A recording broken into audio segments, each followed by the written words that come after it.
that was words to the effect of, we'll get them kind of addicted and we'll work out how to collect in 10 years' time. And I think bringing up children, especially as a father myself... Well, they actually do this now. I should say they already kind of collect, because if you look at the revenue of Microsoft, I know we'll talk about it in a second, if you look at where the profits from Microsoft go now, they go after the so-called, pirates, as they call them. And they try to extract as much money as they can while people still use Windows, because places like China might not use Windows in a few years. And they try to make sure that all the so-called pirates basically pay them some money, having become very heavily, deeply entrenched in the Windows plus Office plus SharePoint world, and they have to pay money now because Microsoft is trying to change the laws and trying to change the practices of the people in China and have them enforce, go after, which they wouldn't do if you look 10 years ago. They weren't doing that.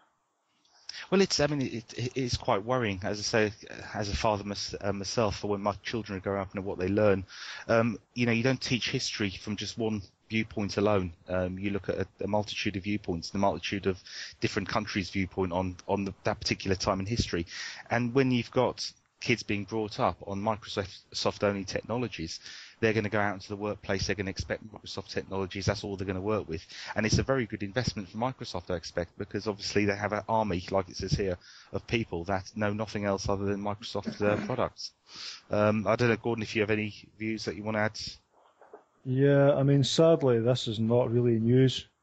As much as I would love to say this is news, it's like this happens all the time, sadly, with Microsoft.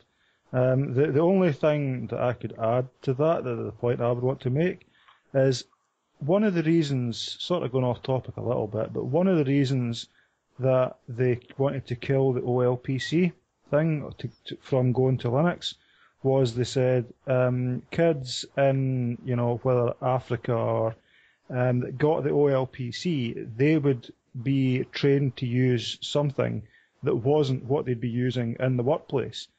When they go into the workplace, if they're using this OLPC aged 5, 6, primary school age, and getting used to that, then the assumption is they'd be using, if they used Windows, then they'd be using the same Windows when they get to the age of 15, 16, 18, 20, whatever, going into the workplace. That was the argument they make. And then I'm thinking, hang on a minute. People, if you trained at age, if you learn, say for example, XP at age 6, now, 10 years on from XP, it's now Windows 7. You're no longer on XP. It's a different skill set. So by the time they get to, and XP was a really long in the tooth cycle as well. So if Microsoft have their way, it's every 3 or 4 years they would want you to change and relearn. So whatever they're learning now on the OLPC or at school, on laptops, netbooks, whatever, tablets, whatever, is not going to be the same thing as they use when they get to 16, 18 and enter the workforce. So it's a bogus argument. It's a completely bogus argument. That's a very good point. I'd actually thought of it in that way. I just want to point out, it's interesting that he brought these things. Some people think it's speculation, but TechBytes was the first site, as far as I know, to publish the leaked documents from the antitrust case that actually show an email from a bunch of emails from 2006, which show very clearly the management at Microsoft, including the top people like Bill Gates, talking about OLPC and why they need to stop Google and other companies from giving these resources to children. And they were more concerned about competition. They didn't care anything about the children, which was the goal of the MIT lab. And they also thought about trying to throw money at the MIT lab in all sorts of ways they usually do to change their decision, to basically use money and kind of throw a bribe in to change them to Windows. Well, didn't that happen? Didn't Negroponte initially announce that it was going to be some partnership with is it Sugar or something? Some spin of Fedora that was designed for small screens, designed for kids. It's an in-house made. It's a homebrew thing. They basically worked on it from the start, and he rejected. As far as I know, Steve Jobs offered his OS for free to Nicholas, and he rejected it. And I'm not sure if Microsoft was asked at all, but he wanted to make sure it's free software. And one of these partners at the time made technical guy was it's Walter Bender. As far as I know, he's the big pro freedom software person. He knows that the children need to use software that's not just a product of a company that trains the children to be customers or consumers of this company. But I think Microsoft did all kinds of nasty things there, but Intel as well. We have to remember what Intel did there at the same time. I think the difficulty is playing devil's advocate here for a minute, is that if we were to agree that bringing up children on Microsoft, just pure Microsoft products, isn't a good thing, the question would be, what do we bring them up on?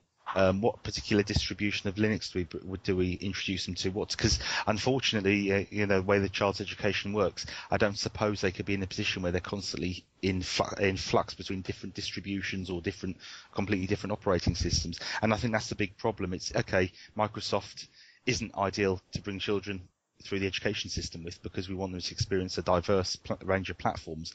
But what do we give them instead? Do we go Ubuntu? And would it be just as harmful to have them using Ubuntu for all of their schooling life as it would be for Microsoft Windows? That's a difficult question, I think. What they did in academic places, as far as I could tell, is they install as many window managers and desktop environments as they can, and then they give you the menu, and the person can choose which environment to go into, and you can always mix them and change between them. And now the Fedora Ubuntu thing, it's kind of a fake choice, because all these things, they're just mixture of packages, and any person can install the same things on them. It's just different wallpapers, and of course it's got some changes under the table. But the things they offer, Ubuntu is trying to package all kinds of things onto the desktop, but mainly you want to have things like KDE and LXD and GNOME desktop, and allow people to choose from that. Maybe even command line, just this command line. Yeah, I think it's less about the distribution and more about teaching people. You don't just it's kind of like when you see these videos of like let's say a parrot in a cage. And the parrot's trained that if it goes and puts its claw on the red button, that it gets a peanut. Or it goes and it hits the blue button, when the blue light comes on, it gets a peanut type of thing. Well, that's what people are sort of trained to do. They look for the IE symbol, the icon on the desktop.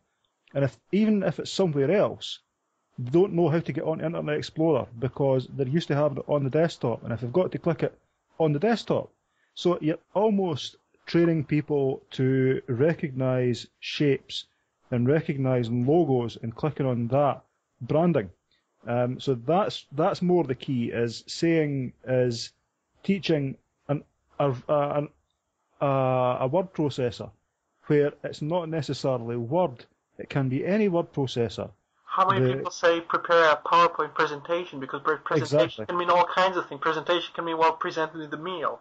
And I know lots of people would specify the name of the product. They say stuff like, you have to prepare a PowerPoint presentation for Friday. And they say, why PowerPoint? What does PowerPoint mean? It's a trademark. And the other thing is, you have the same thing with Photoshop sometimes, or you have the people don't think when they say these things about Googling some result or and now the FSFE is having a campaign against trying to instinctively say, well, this is a PDF. You need to get Adobe Reader. Well, no, it's a PDF, and they suppose it's like an ISO standard. They work towards getting this to be a standard. And in free software, we have like dozens of readers for these things, and they read it perfectly fine. I use Ocular, and I'm extremely happy with it. And they want to have a very nice listings of sites all over Europe, especially government sites, which aren't supposed to advertise Adobe. And they say, well, they have to have different buttons that don't advertise the company, and say, well, this is a PDF, and you can use these, free software or proprietary to open them. And they've been very successful at persuading these websites, like tons of them now, to change the labeling of the thing. Yeah, it's about giving people generic skills to adapt to using. If they're sitting down to Abbey Word or K Office or a different version of Microsoft Office, the options might be in a different order. They might be called something different, but by and large, most of the stuff that you're going to want to use is there. It might be in a different place. It might have a different icon on it. It might have a different thing when you roll over it with a mouse.